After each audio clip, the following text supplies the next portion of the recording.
और एक तरफ तेजस्वी यादव को गिरफ्तार करने की मांग कर रही है, तो आरजेडी नेता मोदी सरकार पर सीबीआई और ईडी को हथियार की तरह इस्तेमाल करने का आरोप भी लगा रहे हैं। इस बीच विधानसभा में आरजेडी ने बिहार में सीबीआई और ईडी की एंट्री पर रोक लगाने की मांग कर डाली है, जिस पर अब राजनीति पारा हाई हो गया है।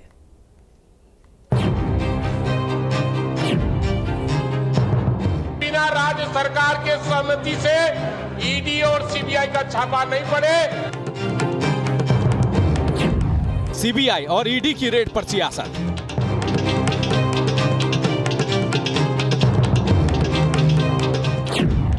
आरजेडी ने की एंट्री पर रोक की मांग। बिना राज्य सरकार के सहमति से ईडी और सीबीआई का छापा नहीं पड़े।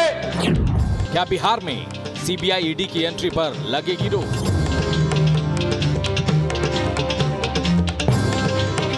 होली से पहले और होली के बाद लालू यादव के परिवार पर पहले सीबीआई और फिर ईडी की कार्रवाई के बाद बिहार की राजनीति में भूचाल आया हुआ है।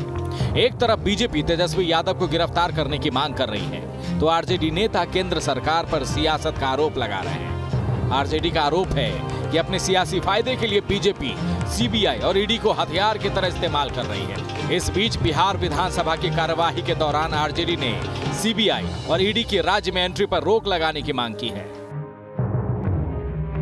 कि जिस तरह से केंद्र सरकार ईडी और सीबीआई का दुरुपयोग कर रही है, जिस तरह से बंगाल सहित कई राज्यों में कानून बना है कि बिना राज्य सरकार के सहमति से ईडी और सीबीआई का छापा नहीं पड़े, बिहार सरकार भी कानून लाए। आरजेडी की मांग का जेडीयू और कांग्रेस ने समर्थन किया है और केंद्रीय एजेंसी की कार्रवाई पर सवाल खड़े किए हैं। ये जरूरी है। जिस प्रकार बंगाल में या अन्य राज्यों ने इस बात को अपने यहाँ सदन में पास किया है, भाई आप माननीय मुख्यमंत्री जी न किसी को फंसाना चाहते हैं न किसी को बचाना चाहते हैं, परंतु ये सरकारी संस्थान ईमानदारी पूर्वक कार्य करे, ये बिहार की जनता और बिहार की सरकार भी चाहती है। जो भी मांग हमारे भाई वीरेंद्र ने किया है वो लगभग जायज है, क्योंकि ये मनमानी तरीके से लोगों को मानसिक रूप से प्रताड़ित करने के लिए ऐसा काम कर रहे हैं। तो बिहार में कानून बने कि हमारे अनुमति के बगैर और अनुमति प्राप्त जब हो तो उस व्यक्ति के यहाँ जाकर के वो लोग पूछताछ, चाहे ईडी हो चाहे सीबीआई हो, पूछताछ करने का अधिकार उसके पास हो। सहयोगी दल आरजेडी का समर्थन कर रहे हैं, तो बीजेपी ने पलटवार किया है। बीजेपी नेताओं का कहना है कि अगर लालू परिवार ने कोई गलती नहीं की है तो फिर डर क्यों रहे हैं? विपक्ष के पास मुद्दा नहीं है, रेज कर रहे हैं डाइवर्ट करने के लिए मामला को, और बिहार में तो उनकी अपनी सरकार है, जो चाहे कर लें। केंद्र सरकार को जिस नियम के तहत गया है उसको बांध नहीं सकते हैं। अगर उनकी अपनी सरकार है तो करने का प्रयास तो करें।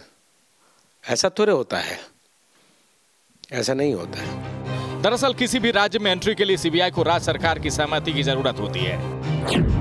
दिल्ली स्पेशल पुलिस एक्ट 1946 के तहत सीबीआई यानी केंद्रीय जांच ब्यूरो का गठन हुआ था। इस कानून का सेक्शन 5 कहता है कि केंद्र सरकार जांच शुरू करने की अनुमति देगी।